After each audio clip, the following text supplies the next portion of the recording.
Here we are at Ellington Field, which is just down the road from NASA's Johnson Space Center, and the place where we have our aircraft operations, including the landing strip where we conduct our zero-G gravity flights for tests of different science experiments and other things, including, as you can see, spacesuits, as with our third guest here.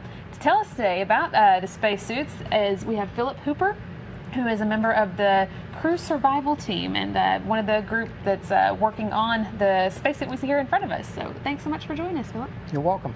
So this looks a little familiar, kind of like a shuttle launch and entry suit. Is that correct? It should look very familiar to people. It's virtually the identical suit that we flew on shuttle. We took some things and made some architectural changes to it to change it from what we call a open loop system to a closed loop system. On the shuttle system, there was a pressure controller that would control the pressure of the suit, and as that vented, it would dump everything to the environment. The shuttle had a huge supply of consumables. That's something that with the modified ISS flying on Orion, it will not have those. They won't have those huge consumables to them. So we've taken it and made it a closed loop system where you have a hose that comes in and out, and all that air gets, as it's controlling the pressure by an onboard system, it takes that and washes the CO2 out that the individual in the suit is breathing.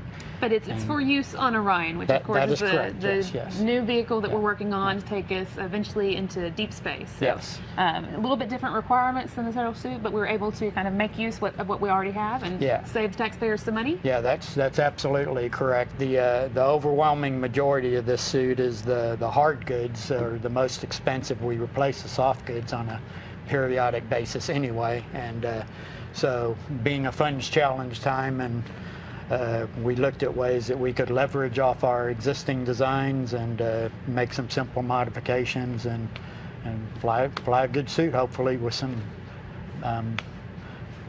mobility changes and stuff that we're looking at making later. So launch and entry suits, that's not what we conduct spacewalks in. It's not that kind of spacesuit, right? Tell us a little bit about what those do. The launch and entry suits? Well, and this suit as well. And how they're this suit is mainly meant for IVA capability. That's inside the cabin. Okay. On shuttle, it was actually made for a bailout.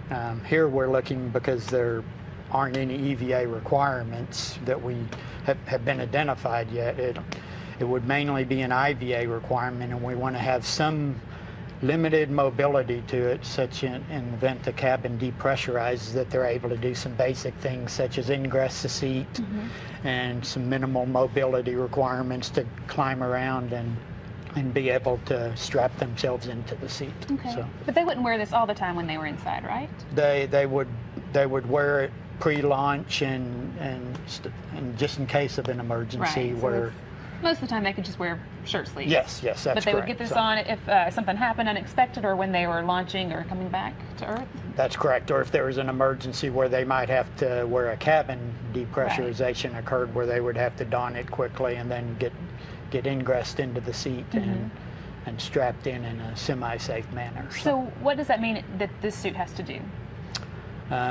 This suit basically protects you against the lower atmospheric pressure in event of a depressurization, because at a altitude that is very high or low in barometric pressure, your blood will actually begin to boil.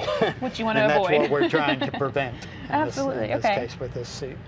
So we say a lot when we're talking about the spacewalking spacesuits that they're kind of their own space vehicle. Is that true of a suit like this, or? The spacewalking suits are a very complicated suit because of the mobility requirements. They have bearings in almost all of the joints, and this suit, because it was mainly meant to just protect you against a low pressure environment, it has some good mobility in the legs and the arms, and you can see the bearings here in the neck ring and the helmet. But it wasn't meant to do complex requirements. And now for Orion, we are looking at increasing with some of the joints some increased mobility tasks, because there have been some scenarios identified where they might do a little bit more over and above than was the requirement for shuttle in terms of mobility. So. But for the most part, they just need to be able to sit in a seat and reach all of their controls, things like that? Get in the suit and hopefully make it a reasonably comfortable event, and do some minimal mobility events, yes. And that's what y'all are testing this week, I think. Yes, how well it moves. Yes, that's correct. Okay. One of our main objectives was the seat ingress requirement that I explained to you, and that is one of the things that we verified, that you can in fact get in the seat. Once you're in the seat, it's challenged whether you could actually strap yourself in, but... And we have a seat here behind us to show you what they have to get into, right? It's pretty narrow, and this is kind of, not as bulky as a spacewalking spacesuit, but not small either. So you have to... That is actually the current baseline of the seat right now, so it's a very high-tech version of what we think it's going to look on Orion. Okay. All right. Well, thank you so much. I think we're going to have another chat with another team member later and see some of the footage from the zero gravity test that they conducted this week. So we'll talk to you a little bit later.